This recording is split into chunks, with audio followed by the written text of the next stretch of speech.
દીકરીનો એક સવાલ છે.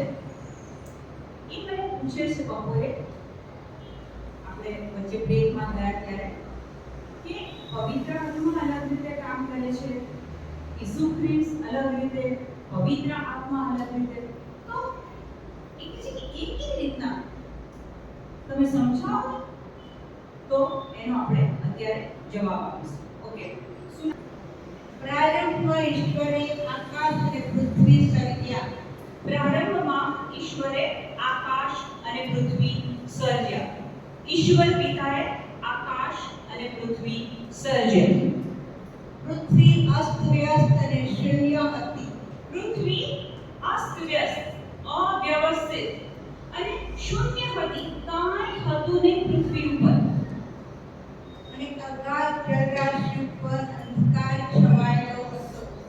અગાધ જલરાશિ ઉપર અંધકાર છવાયેલો હતો.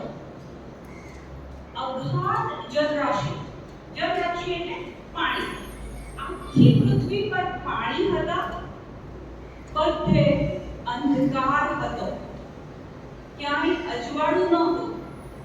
એટલે તમે કલ્પના કરો કે પૃથ્વીનું સર્જન થયું ત્યારે આખી પૃથ્વી પર પાણી અને આખી પૃથ્વી પર અંધકાર, ક્યાંય અજવાળું નહોતું. અને પાણી ઉપર ઈશ્વરની શક્તિ ઘૂમતી હતી. પાણી ઉપર ઈશ્વરની શક્તિ ઘૂમતી હતી. પાણી પર ઈશ્વરની શક્તિ ઘૂમતી હતી. એ કોણ? પવિત્ર આત્મા. તમને આજે આ સમજવાનો મોકો મળી રહ્યો છે, બરાબર સમજી લેજો. ઈશ્વરે આકાશ અને પૃથ્વીનું સર્જન કર્યું. ત્યાં ઈશ્વર પિતાની વાત આવી. પછી કે છે આખી પૃથ્વી પર પાણી અને અંધકાર હતો અને એ પાણી ઉપર ઈશ્વરની શક્તિ ઘૂમતી હતી, પવિત્ર આત્મા હતા. એટલે ઈશ્વર પિતાનું કામ, પવિત્ર આત્માનું હમણાં એક નામ આવ્યું જે આપણે ખબર પડી કે આ પવિત્ર આત્મા છે. હજુ સાંભળીએ. ઈશ્વરે કહ્યું, પ્રકાશ પ્રગટ્યો, અને પ્રકાશ પ્રગટ્યો. ઈશ્વર પિતાને પ્રકાશ જોઈતો હતો, તો ઈશ્વર પિતાએ ગઈકાલે આપણે એક શીખી ગયા, પ્રાર્થના કરવી હોય તો શાની જરૂર પડે? શબ્દની જરૂર પડે. ઈશ્વરને પૃથ્વી પર પ્રકાશ જોઈતો હતો, તો ઈશ્વરે શબ્દો ઉચ્ચાર્યા. બધે અંધારું હતું. ઈશ્વરે શું કીધું? પ્રકાશ પ્રગટો. શાનો ઉપયોગ કર્યો? શબ્દનો ઉપયોગ કર્યો. આપણે ગઈકાલે શીખી ગયા શબ્દ એટલે કોણ? ઈસુ પોતે. એટલે કે ઈશ્વર પિતાએ આકાશ અને પૃથ્વીનું સર્જન કર્યું. ત્યાં ઈશ્વર પિતાનું નામ અને કામ આવ્યું. પછી ત્રીજા વચનમાં ઈશ્વર બોલે છે કે પ્રકાશ પ્રગટો. એટલે કે ત્યાં શબ્દ એટલે કે ઈસુનો રેફરન્સ આવ્યો, ઈસુની વાત આવી. હવે પ્રભુજીને બોલે છે કે પ્રકાશ પ્રગટો અને તરત જ પ્રકાશ પ્રગટે છે. વચન વાક્ય છે ત્રીજું વચન, ઉત્પત્તિ 1:3. સિસ્ટર 3 ઈશ્વરે કહ્યું, પ્રકાશ પ્રગટ્યો, અને પ્રકાશ પ્રગટ્યો. ઈશ્વર બોલ્યા, પ્રકાશ પ્રગટો અને તરત જ આખી પૃથ્વી પર અંધારું હતું, ત્યાં પ્રકાશ પ્રગટ્યો. હવે પ્રભુ બોલ્યા, શબ્દ બોલ્યા, પણ જ્યારે એ શબ્દ બોલ્યા કે પ્રકાશ પ્રગટો, એ શબ્દ બોલ્યા ત્યારે એ અંધારામાંથી પ્રકાશને લાવવાનું કામ કોણે કર્યું? પવિત્ર આત્મા.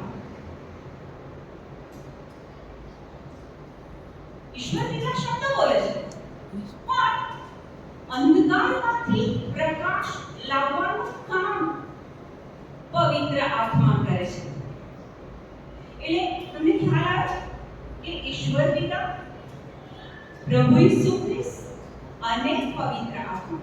આગળ જતા આપણને ખબર છે કે ઈસુ ખ્રિસ્તે બલિદાનનું ક્રૂસ ઉપર પોતાની જાતનું બલિદાન આપ્યું અને આખી માનવ જાતને બચાવી લીધી છે. આપણે કોઈ નાશમાં નથી જવાના.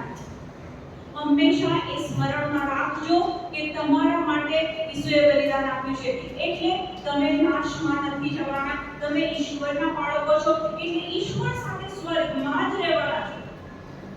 પ્રભુ ઈસુ જ્યારે ચમત્કાર કરતા હતા, પ્રભુ ઈસુ પૃથ્વી પર હતા, શિષ્યો સાથે રહેતા હતા અને પછી બધી જગ્યાએ જઈને ચમત્કારો કરતા હતા. ત્યારે ઈસુ કોઈ માણસને શું કહે? પેલા 38 વર્ષથી કુંડ પાસે બેઠેલો માણસ ત્યાં ઈસુ જાય અને પેલા માણસને શું કહે? તારી પથારી ઉપાડ અને ચાલવા માંડ. ઈસુ બોલે કે તું ઊભો થા અને પથારી ઉપાડીને ચાલવા માંડ. તો પેલો 38 વર્ષથી ત્યાં પડેલો માણસ એ ઊભો થાય, પથારી ઉપાડે અને ચાલે. એ કામ કોણ કરે? પવિત્ર આત્મા.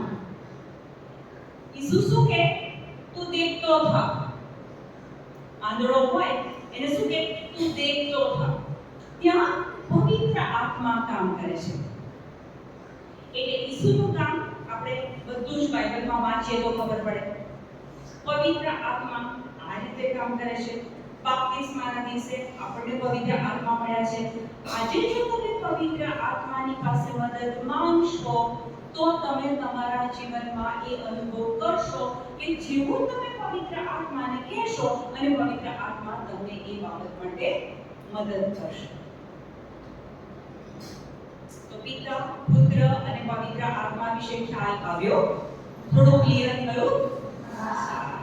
એનો સવાલ કેટલો સરસ છે. એનો સવાલ છે કે ઈશ્વર પિતા આપણને આટલો બધો કેમ પ્રેમ કરે છે કે પોતાના એકના એક પુત્રને પણ બલિ ચડાવી દીધો. એફેસસ 1:4 એનો પ્રશ્ન છે, ઈશ્વર પિતા આપણને કેમ આટલો બધો પ્રેમ કરે છે કે પોતાના પુત્રને આપણા માટે થઈને એમનો બલિ ચડાવ્યો ઉપર? એનો જવાબ, સૃષ્ટિના બંધારણ પહેલા તેમણે આપણને ખ્રિસ્ત દ્વારા પસંદ કર્યા હતા. સૃષ્ટિના મંડાણ પહેલા, જ્યારે પૃથ્વી પર કશું નથી, આકાશમાં કશું નથી, કાંઈ કશું જ સર્જન નથી થયું, બધે અંધારું છે, પણ ઈશ્વર પિતાનો પ્રેમ કેવો એ અહીંયા ખબર પડે છે. ફરીથી વાંચીશું.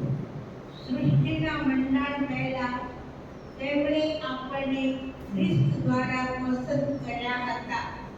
સૃષ્ટિના મંડાણ પહેલા ઈશ્વર પિતાએ ઈસુ ખ્રિસ્ત દ્વારા આપણને પસંદ કર્યા હતા. પ્રભુએ આપણને સિલેક્ટ કર્યા હતા, પસંદ કર્યા હતા. મેં હમણાં બ્રેક પહેલા કીધેલું ને, ઈશ્વર શું કહે છે? તે તમે મને પસંદ નથી કર્યો, પણ મેં તમને પસંદ કરીને તમારી નિમણૂક કરી છે. એટલે સૃષ્ટિનું સર્જન થયું એ પહેલા જ ઈશ્વરે આપણને પસંદ કર્યા છે, આપણને પ્રેમ કર્યો છે અને એમને ખબર હતી કે માનવ જાત એક પાપ કરે છે. આદમના પાપ પછી એક પાપી બીજ આપણી અંદર છે, એટલે માનવ જાત પાપ કરવાની જ છે. એ પ્રભુને ખબર હતી આદમના પાપ પછી. કારણ કે એક જગ્યાએ વચનમાં એવું કહે છે રોમના પુસ્તકમાં કે જ્યારે આદમે પાપ કર્યું ને, જે દિવસે એણે એ ફળ ખાધું, એ ક્ષણથી, એ મોમેન્ટથી માનવ જાતમાં, આપણા બધામાં માનવ જાતમાં પાપ અને મૃત્યુએ પ્રવેશ કર્યો. એ પહેલા પ્રભુની યોજના પ્રમાણે માણસ મરી જાય અને આ બધી પ્રભુની યોજના હતી નહીં.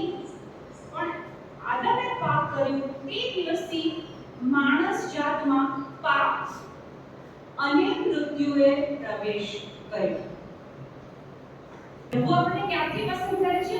સૃષ્ટિના મંડાણ પહેલાથી. હમણાં બ્રેકમાં જતા પહેલા હું કહેતી હતી, કોઈ ભૂલ થઈ જાય, કોઈ પાપ થઈ જાય તો પ્રભુથી દૂર નહીં જવાનું, પ્રાર્થનાથી દૂર નહીં જવાનું, વચનથી દૂર નહીં જવાનું. કારણ કે પ્રભુએ સૃષ્ટિ સર્જી એ પહેલાથી આપણને પ્રેમ કરે છે.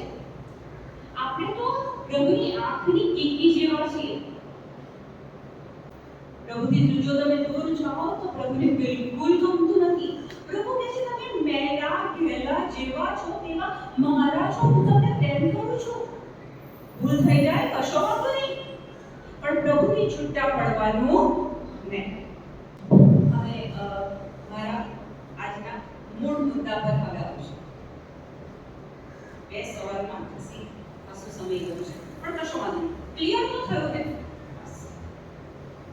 હવે તમારી દ્રષ્ટિએ ઈસુ એ કોણ?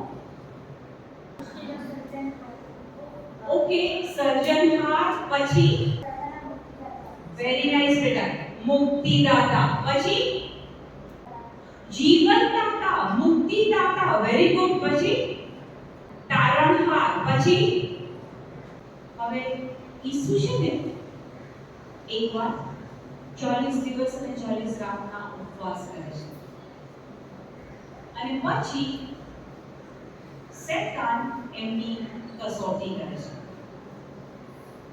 એમની કસોટી કરે ત્યારે ઈસુ એ શેતાનને કેવી રીતના ભગાડે છે, કેવી રીતના હંપાવે છે, એ આપણે આજે આખું વાંચવાના છે. 11 વચન છે, 11 વચન આપણે અહીંયા વાંચવાના છે.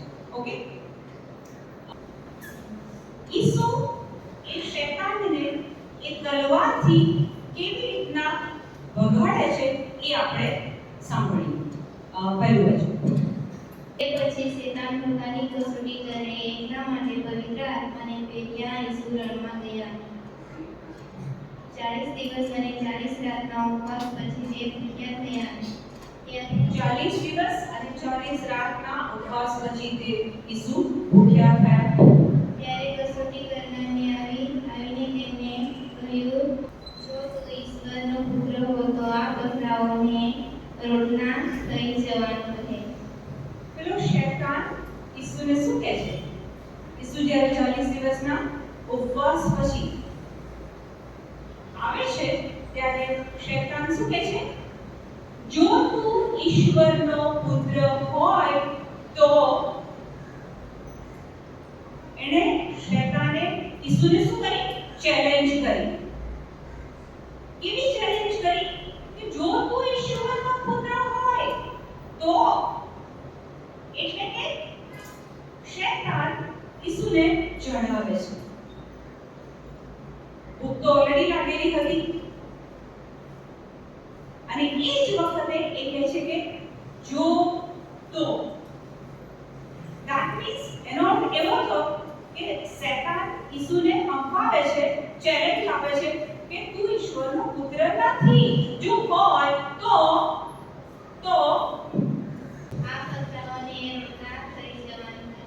આ પથરાઓને રોટલા થઈ જવાનું કહે. શેતાનને ખબર હતી ઈસુ પાસે શક્તિ છે, એ ઈશ્વરના પુત્ર છે, એ પથ્થરમાંથી રોટલા બનાવી શકે છે, બધું શેતાનને ખબર હતી. અને એટલે ઈસુની ભૂખનો ઉપયોગ કરીને એ ઈસુ પર એક કસોટી કરે છે.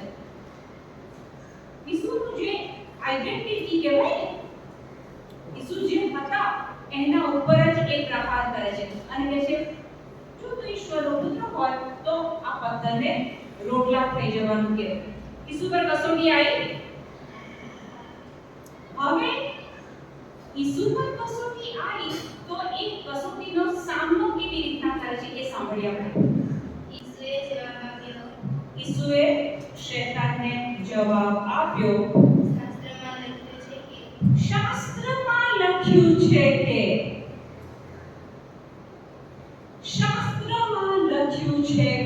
શાસ્ત્ર ક્યાં છે? આ આપણું શાસ્ત્ર છે, છે ને? તો કદાચ એ વખતે ગુસ્સે બી થઈ શકતા હતા, એને કશું વધારે બોલી શકતા હતા. ઈસુએ એક પણ શબ્દ વાપર્યો નથી શાસ્ત્ર સિવાય, બાઇબલ સિવાય, વચન સિવાય. જો તમારા જીવનમાં આવતી કસોટીનો જો તમારે સામનો કરવો હોય તો ઈસુ આપણને એક પદ્ધતિ શીખવાડે છે. ઈસુ કહે છે શાસ્ત્રમાં લખ્યું છે કે માણસ એકલા રોટલા ઉપર નથી જીવતો. માણસ એકલો રોટલા ઉપર નથી જીવતો. અર્થાત કે બપોરે ખાવું પડે, રાત્રે ખાવું પડે, પેટ છે, ભૂખ લાગે એટલે ખાવાનું તો ખાવું પડે ને, રોટલા તો ખાવા પડે ને. પણ પ્રભુ શું કહે છે, ઈસુ શું કહે છે, માણસ એકલો રોટલા ઉપર નથી જીવતો. તો પછી શાના પર જીવે છે? સાંભળી, પણ તે ઈશ્વરના ઉચ્ચારેલા પ્રત્યેક વચન ઉપર જીવે છે. ઈશ્વરના એકલા રોટલા પર નહીં, પણ તે ઈશ્વરના ઉચ્ચારેલા પ્રત્યેક વચન ઉપર જીવે છે. હું ગઈકાલથી તમને સમજાવી દઈશું કે પ્રભુ વચન, ઈશ્વરની વાણી, શબ્દ. અત્યારે શું શું કહે છે? માણસ એકલા રોટલા પર નહીં, પણ પ્રભુના વચન પર જીવે છે. ઓકે, આ કીધું એટલે શૈતાન સમજી ગયો કે અહીંયા ઈસુ આગળ આપણું ચાલશે નહીં. તો શૈતાન શું કરે છે? ફરીથી ઈસુની કસોટી કરે છે. પછી શેતાનને તેમને પુણ્ય નગરી યરૂશાલેમમાં લઈ જઈ મંદિરના શિખર પર ઉભા રાખી કહ્યું. બીજી વખત એક વાર તો ઈસુએ શું કીધું? શાસ્ત્રમાં લખ્યું છે. બીજી વખત યરૂશાલેમમાં પુણ્ય નગરી ઉપર લઈ ગયો અને ત્યાં જો તું ઈશ્વરનો પુત્ર હો તો પડતું મૂક. ફરીથી જો તું ઈશ્વરનો પુત્ર હો તો. ફરીથી ઈસુની હયાતી, આઈડેન્ટિટી પર એ પ્રહાર કરે છે. એ કહે છે જો તું ઈશ્વરનો પુત્ર હોય તો પડતું મૂક. અહીંથી પડતું મૂક. કેમ? અને રખેને તારો પગ પથ્થર સાથે ભેગાય એ માટે તેઓ તને પોતાના હાથ પર છીની લેશે. શૈતાન કહે છે રખીને તારા પગને ઈજા થાય, અથડાય, વાગે, એટલે કહે છે કે એ તને તારા હાથ ઉપર ઝીલી લેશે. ઈસુએ સામેથી કહ્યું, શાસ્ત્રમાં એમ પણ લખ્યું છે કે બીજી વખત ઈસુ પેલા શૈતાનને કહે છે શાસ્ત્રમાં લખ્યું છે કે. ઈસુ જેવા ઈસુ ઈશ્વરના પુત્ર, સર્જનહાર, આપણા મુક્તિદાતા, એ જ્યારે એમના પર કસોટી આવે ત્યારે શાસ્ત્ર વચનનો સહારો લે છે. એ તમને આજે શીખવાડી રહ્યા છે કે જીવનમાં કસોટી આવે, તકલીફ આવે, મુસીબત આવે, બીમારી આવે, નિષ્ફળતા આવે ત્યારે શાસ્ત્રમાં શું લખ્યું છે, વચનમાં શું લખ્યું છે, એ વચન પર આપણે મદાર રાખવાની છે. એ વચનનો આપણે સહારો લેવાનો છે. ઈસુ કહે છે કે શાસ્ત્રમાં લખ્યું છે કે તારે તારા ઈશ્વર પ્રભુની કસોટી કરવી નથી. તારે તારા ઈશ્વર પ્રભુની કસોટી કરવી નહીં. બાઇબલમાં લખેલું છે ને પ્રભુની કસોટી કરવાની નહીં. આજ્ઞામાં લખેલું છે કે પ્રભુની કસોટી કરવાની નહીં. એટલે બે વખત ઈસુની કસોટી થઈ. પહેલી વખત ઈસુએ શાસ્ત્ર વચન આપ્યું. બીજી વખતે સામેથી શૈતાને ઈસુની આગળ શાસ્ત્રમાંથી એક વચન ટાંક્યું અને કસોટી કરી. બે વખત કસોટી થઈ ગઈ. ત્રીજી વખત ફરી શેતાન ઈસુને એક અત્યંત ઊંચા પર્વત ઉપર લઈ ગયો. ત્રીજી વખત શૈતાન ઈસુને ક્યાં લઈ ગયો? ઊંચા પર્વત, એકદમ ઊંચા પર્વત પર લઈ ગયો. અને ત્યાંથી તેણે તેમને વિશ્વના સર્વ રાજ્યો અને તેમનો વૈભવ બતાવ્યા. શિખર પર લઈ ગયો અને પછી ઉપરથી બધા રાજ્યો બતાવે છે,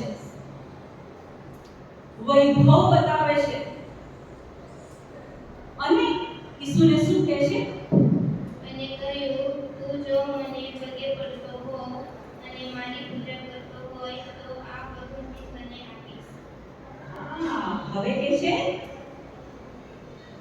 શિખર પર લઈ ગયા પછી પૃથ્વી પર રાજ્યો બતાયા, બધો વૈભવ બતાવ્યો, ઝાક જમાડ બતાવી અને પછી ઈસુને શું કહે છે? જો તું મારા પગે પડતો હોય તો આ બધો જ વૈભવ, આ બધું જ હું તને આપી દઉં. શૈતાન શું કરે છે? ઈસુને લાલચમાં રાખે છે. પૃથ્વીના રાજ્યોનો વૈભવ બતાવે છે અને કહે છે જો તું મારા પગે પડ ને તો આ બધું જ હું તને આપી દઉં. અને ત્યારે ઈસુ શું કહે છે? ત્યારે ત્રીજી વખત ઈસુએ તેને કહ્યું, હટ શૈતાન.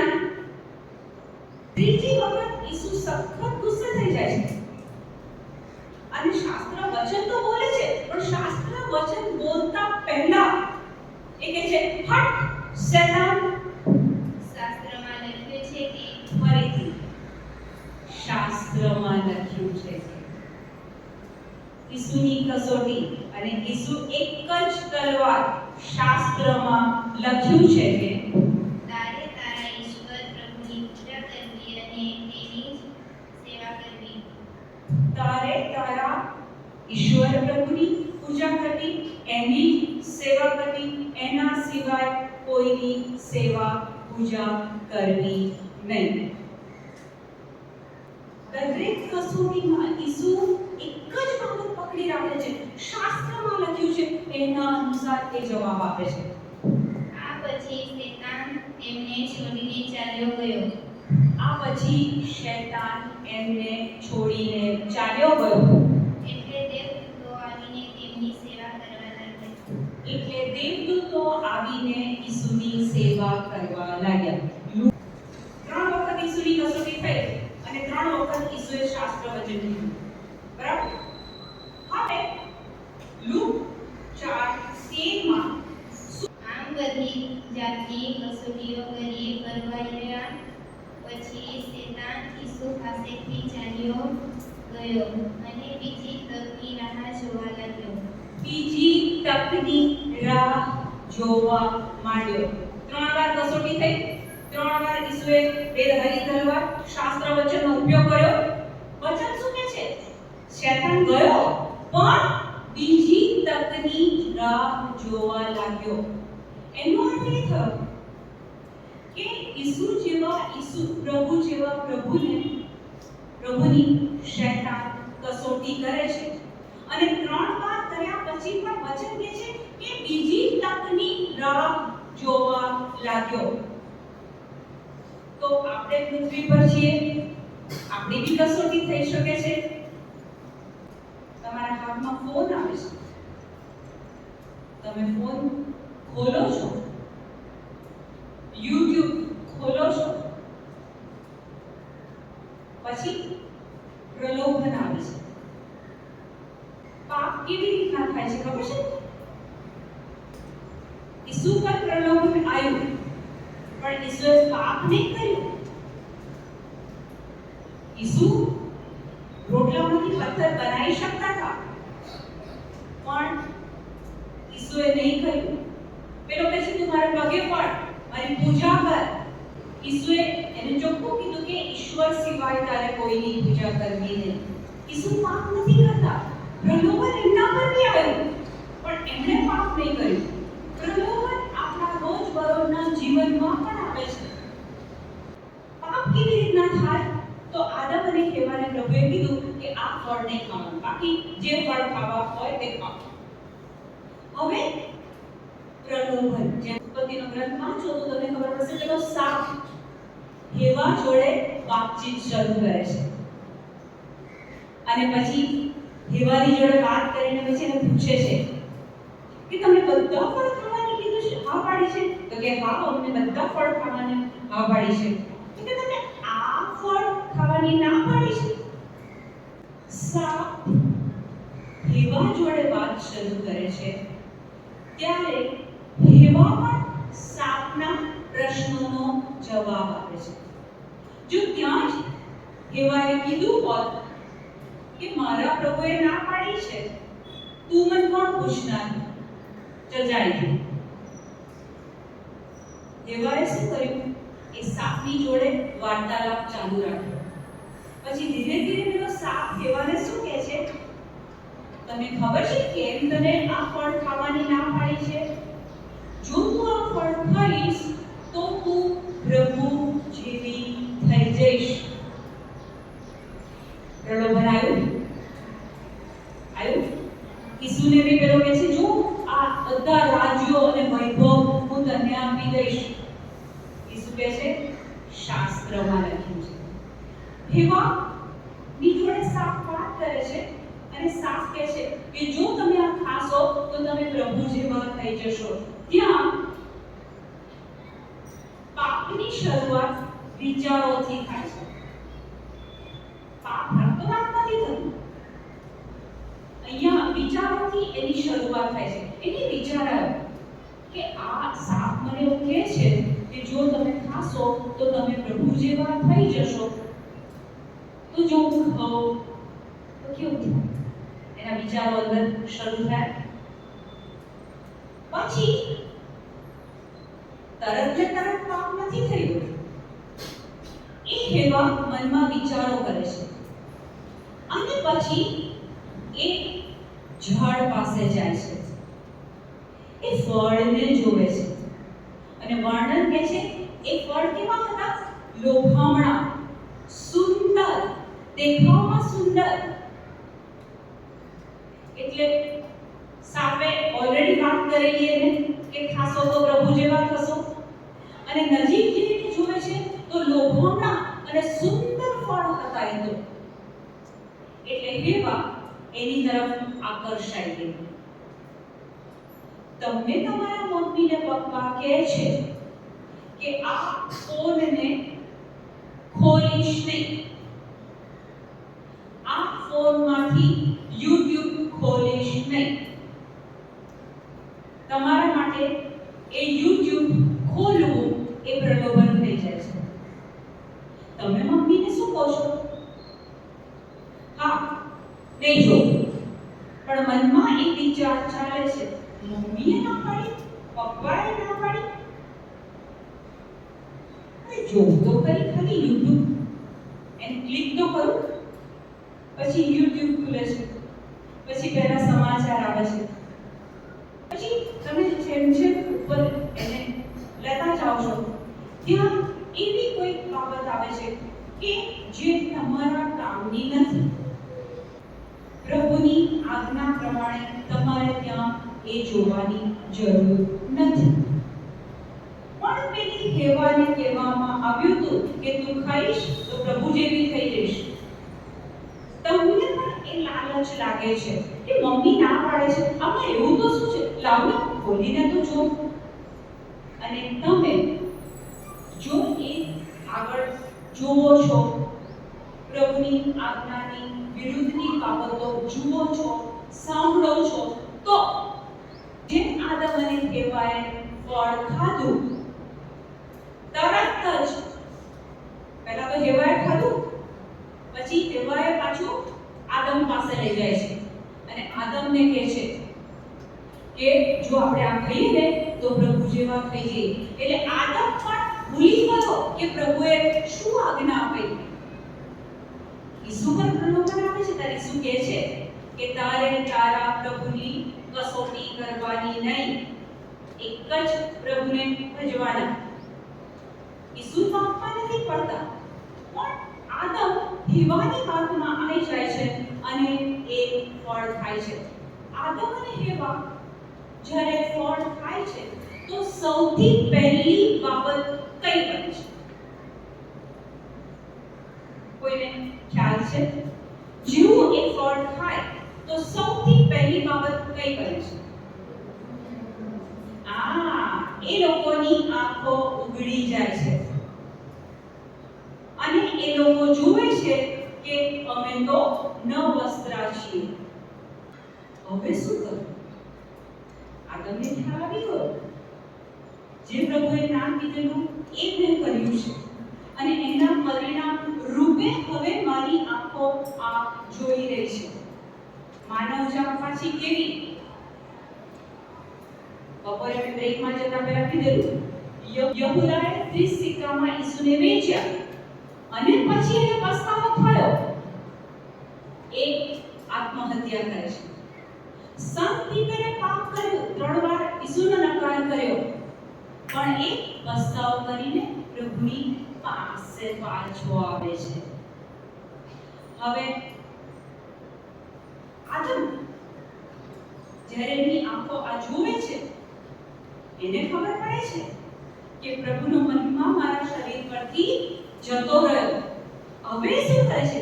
પ્રભુની પાસે જવાની જગ્યાએ, પ્રભુ પાસે માફી માંગવાની જગ્યાએ એ જાળીમાં સંતાય છે અને અંજીરના પાંદડા વડે એ પોતાના અને એવાના વસ્ત્રો બનાવીને પહેરવાનો પ્રયત્ન કરે છે. પાપ થઈ ગયું, આજ્ઞાનું ઉલ્લંઘન થઈ ગયું. પ્રભુ પાસે નથી જતો, સ્વ પ્રયત્ન કરે છે કે હું શું કરું કે હવે આ મારા નવવસ્ત્ર શરીરને હું ઢાંકી દઉં. અને પેલી દીકરીનો પ્રશ્ન હતો, પ્રભુ આપણને કેમ આટલો બધો પ્રેમ કરે છે? સિસ્ટર ઉત્પત્તિ 3 મોડલ, ઉત્પત્તિ 3 આપણે 9-10 થી સાંભળીએ છીએ. આપણે ક્યાં હતા? નવવસ્ત્ર છે અને અંજીરના પાંદડા વડે આદમ પોતાની જાતને અનેક કહેવાને એ પાંદડાથી ઢાંકવાનો પ્રયત્ન કરે છે. અને પ્રભુ કેટલો પ્રેમ કરે છે એ હવે આપણે જોઈએ. પ્રભુ પરમેશ્વરે માણસને ભૂમિમાં આવ્યું. પ્રભુ પરમેશ્વરે માણસને એટલે આદમને ભૂમિમાં આવ્યું. મેં બ્રેકમાં જતા પહેલા સવારે કીધેલું કે નિર્ણય લેશો ત્યારે પ્રભુ નહીં રોકે. પણ તમારા નિર્ણયથી જ્યારે તમે દુઃખી થતા હશો, ખોટો નિર્ણય લીધો હશે ને દુઃખી થતા હશો, ત્યારે પ્રભુ તમને એ દુઃખી નથી જોઈ શકતા. અહીંયા પ્રભુએ જોયું કે આજ્ઞાનું ઉલ્લંઘન થયું છે અને આ બંને નવવસ્ત્ર હોઈને અંજીરના પાંદડાથી શરીર ઢાંકવાનો પ્રયત્ન કરે છે. ત્યારે પ્રભુ પોતાની જગ્યા છોડીને એ જોડી પાસે, આદમ પાસે આવે છે અને પ્રભુ પરમેશ્વરે માણસને ભૂમિમાં આવ્યું. પ્રભુએ આદમને બૂમ પાડી, તું ક્યાં છે? તું ક્યાં છે? પાપ કર્યું છે તે છતાંય પ્રભુ એની પાસે આવ્યો.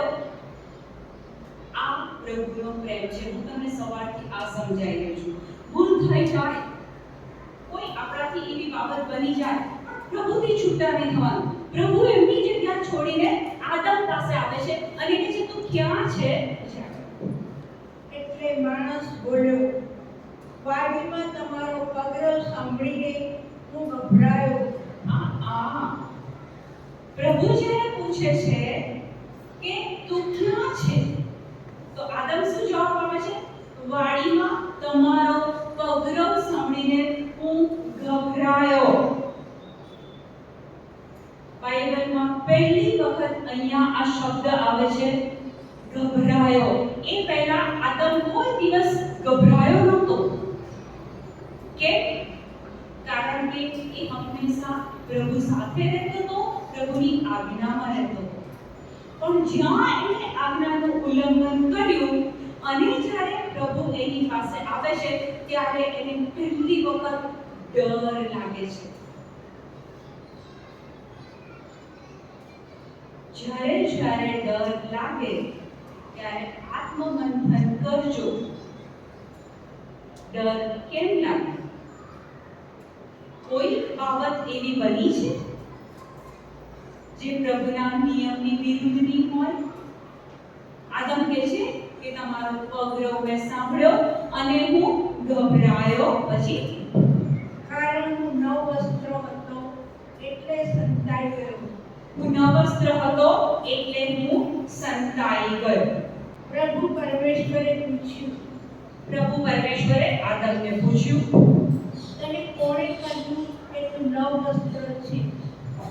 તને કોણે કીધું કે તું નવસ્ત્ર છે?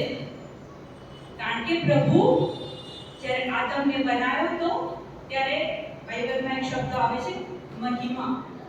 એનો ઇંગ્લિશ શબ્દ છે ગ્લોરી.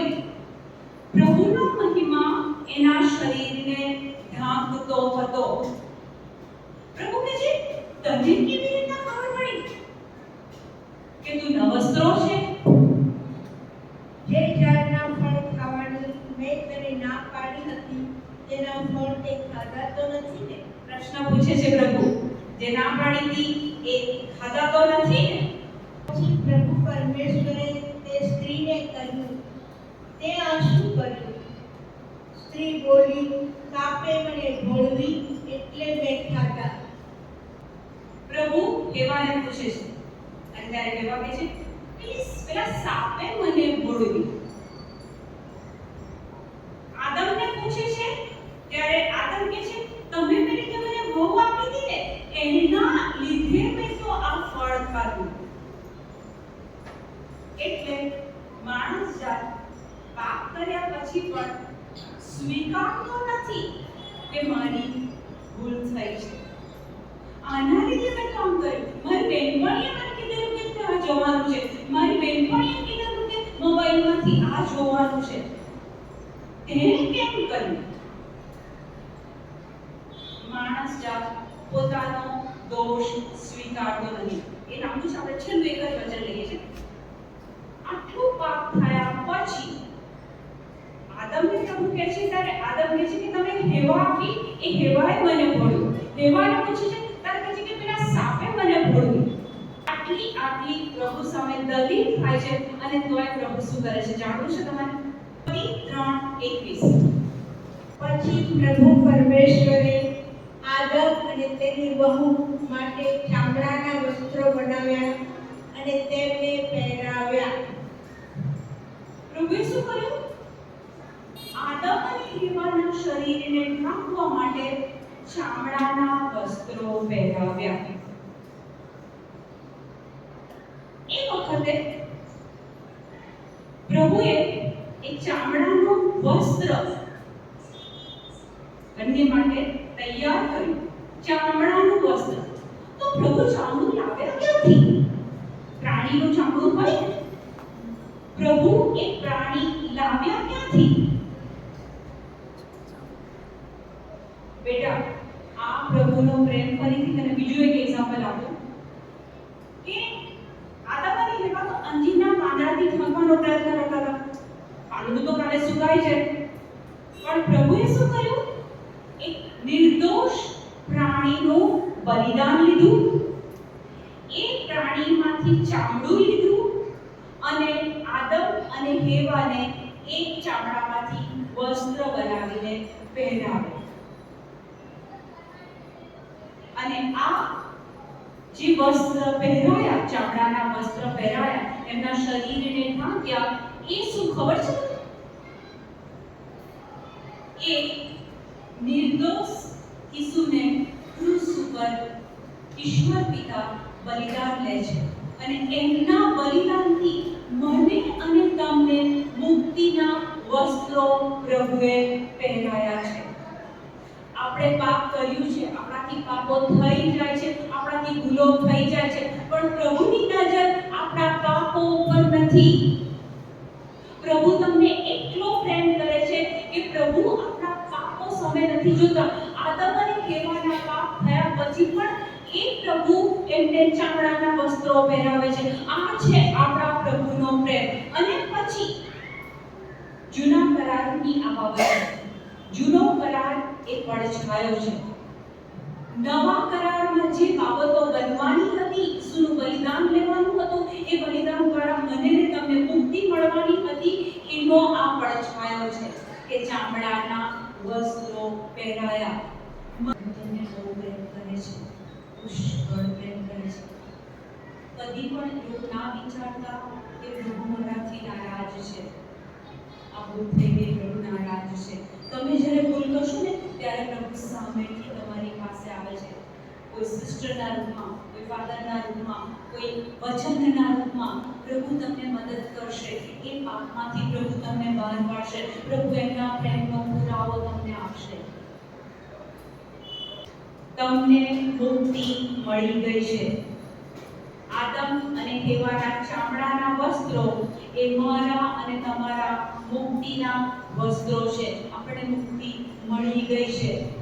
આપણે ફક્ત એ પ્રભુમાં શ્રદ્ધા રાખવાની છે, ઈસુના બલિદાનમાં શ્રદ્ધા રાખવાની છે, ઈસુના લોહીમાં શ્રદ્ધા રાખવાની છે, ઈસુના હાથે પગે જે કીડા ઠોકાયા હતા એ દુઃખ અને દર્દમાં શ્રદ્ધા રાખવાની છે, એના શરીર પર સોળ પડ્યા એમાં શ્રદ્ધા રાખવાની છે. જો આપણે ઈસુમાં શ્રદ્ધા રાખીએ છીએ, એના બલિદાનમાં શ્રદ્ધા રાખીએ છીએ, તો આપણને તો પ્રભુએ મુક્તિના વસ્ત્રો પહેરાવી દીધા છે. ઈશ્વરનો પુષ્કળ આભાર કે આપણે તો ક્યાંય પ્રભુથી દૂર ભટકતા હતા, પણ પ્રભુએ આપણને એમની પાસે લીધા છે.